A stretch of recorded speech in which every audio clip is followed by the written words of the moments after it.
How to deposit a check on Royal Bank of Canada. Hey guys, welcome back to the channel. If you want to deposit a check on Royal Bank of Canada, the process is quite simple. Head over to the application and log in using your credentials.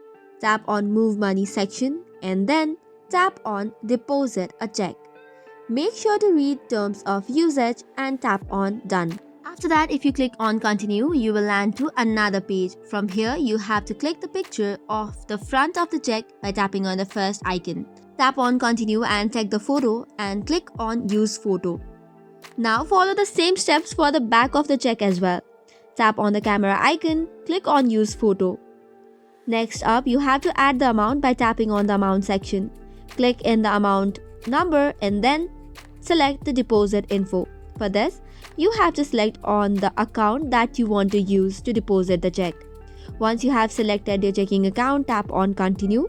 After tapping on Continue button, click on Deposit Now.